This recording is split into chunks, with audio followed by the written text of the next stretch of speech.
President, if you look on pages 96, 97, and 98, it makes references to premarital education, marriage licenses and fees, and there is no definition as to what marriage is. And so this is created, A42, as a definition recognizing Minnesota's state DOMA law as the intended purpose of what that definition is, as simply between one man and one woman be recognized in this state. I ask for a roll call vote, Mr. President. Roll call vote's been requested. There will be a roll call vote. Discussion on the amendment. Mr. President, I would rise to ask for a ruling of germaneness on this.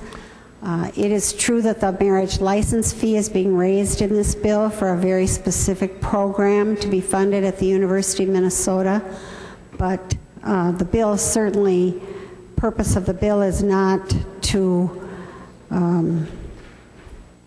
define our civil law contract in regard to marriage, and so I believe this goes beyond the purpose of the bill. Further advice to the chair. Further advice. Senator Limmer? Well, Mr. President, as Senator Senjem once said, that this bill has a very broad base to it.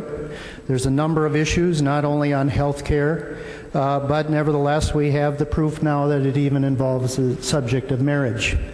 There's premarital education. I don't think, Senator Berglund, that it's limited to anything that's going on at the University of Minnesota, as you had said. Also, there's a creation of forms recognizing marriage and marriage licenses, marriage fees, marriage disposition of license fees. All of this is in reference to, I guess I did find a $5 special revenue fund for the Board of Regents in this section of law, but nevertheless, that's only 3 lines compared to the 3 pages of reference to marriage. Now, what is marriage in Minnesota?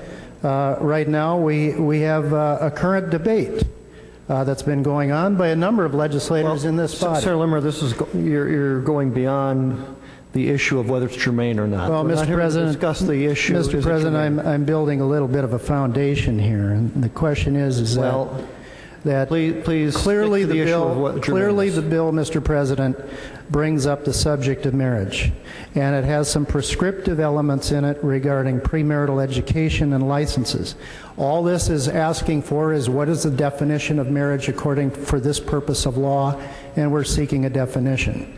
Therefore, I think it is germane. As you know, the test of germaneness in the Minnesota Senate is a 2-pronged test. If it fails either test, it is not germane. If it's a substantially different subject or a substantially different purpose. Although this is a broad bill with health and human service appropriations, the amendment goes far beyond the purpose or the subject of the bill. So I would determine that the amendment is not germane. Senator Limmer. Mr. President, I challenge the rule of the President. Do so respectfully because I do respect the institution, and I ask for a roll call vote. Roll call has been requested. A green vote would sustain the ruling of the chair. The secretary will take the roll. Have all senators voted who desire to vote? The secretary will close the roll. There being 40 ayes and 20 nays, the ruling of the chair is sustained.